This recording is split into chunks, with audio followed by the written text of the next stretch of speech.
ایک صحابی ہے، یا رسول اللہ میرا باپ میرے مال کو خرچ کر دیتا ہے، مجھ سے پوچھتا نہیں ہے۔ تو آپ نے کہا بلاؤ اسے۔ ان کو جب بلایا گیا تو اس نے پوچھا کیوں بلا رہے ہیں؟ کہ تیرے بیٹے نے شکایت کی۔ تو ان کو اتنا دکھ ہوا، انہوں نے چند اشعار پڑھے دل ہی دل میں، زبان پہ نہیں، دل ہی دل میں، اور مجلس میں آ گئے۔ جب پہنچے دربار رسالت تو جبریل آئے ہوئے، یا رسول اللہ اللہ تعالیٰ کہہ رہے ہیں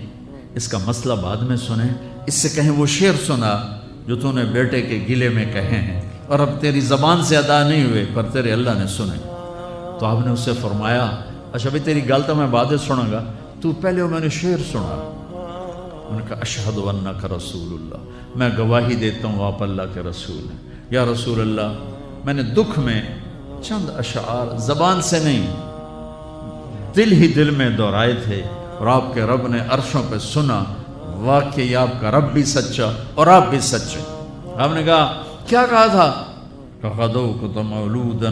ومنتق یافعا تعل بما اجنی علیک وتنہل واذا ذاقتک بالسقم لم ابت لسقمک الا ساہرا اتململ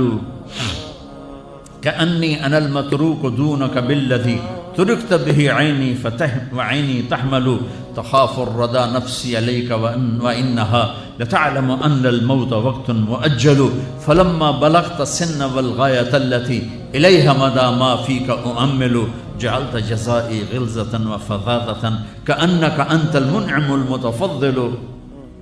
فإن لم تر حق ابوبتی فعلت كما الجار المجاور يفعل۔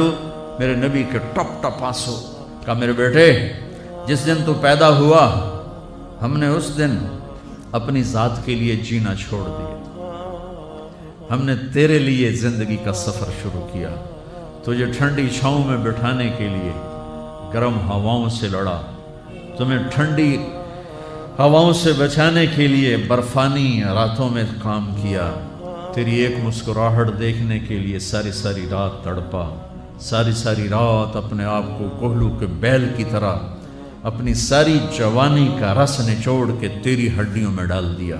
میں بوڑھا ہوتا گیا، تو پروان چڑھتا گیا، میری کمر جھک گئی، تیری کمر اٹھ گئی،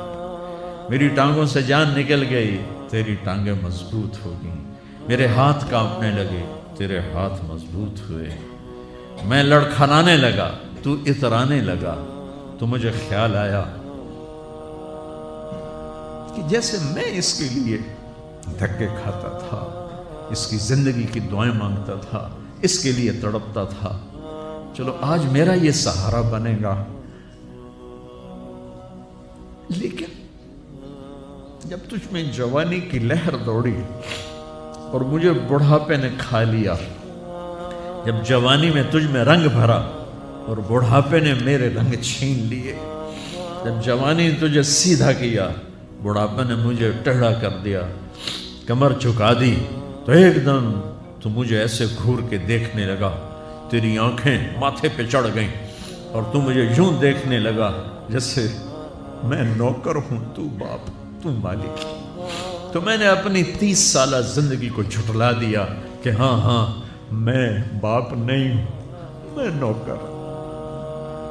یہ میرا سردار ہے۔ اگر یہ بیٹا ہوتا تو یوں تو نہ کرتا، اس نے میری راتوں کے تڑپنے کو بھلایا، میرے گرمی سردی سے لڑنے کو بھلایا، کولو کے بیل کی طرح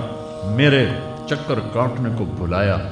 اپنی خوشیوں کو دفن کر دیا اپنے سینے میں، قبرستان بنا دیا اپنے سینے کو، اپنی خواہشات کا اور اپنی خوشیوں کا، اور آج تو مجھ سے ایسے بات کرتا ہے جیسے میں نوکر ہوں اور تو میرا آقا ہے۔ اچھا میرے بیٹے میں نوکر سہی، تو سب، پر میں تیرا پڑوسی، تو بندہ پڑوسی سے پوچھ ہی لیتا ہے کیا حال ہے، کوئی ضرورت تو نہیں، اتنا ہی پوچھ لیتے۔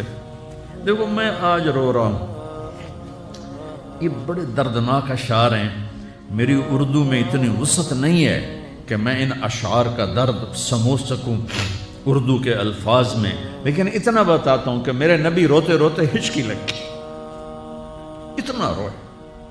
اور آپ نے اس بچے کے گریبان کو یہاں سے پکڑ کر دفع ہو جا، میری نظروں سے دور ہو جا، انت و مالک لابی، تیرا سب کچھ تیرے باپ کا ہے، یہی باپ آج تمہارے ہاتھوں ذلیل ہو رہے ہیں۔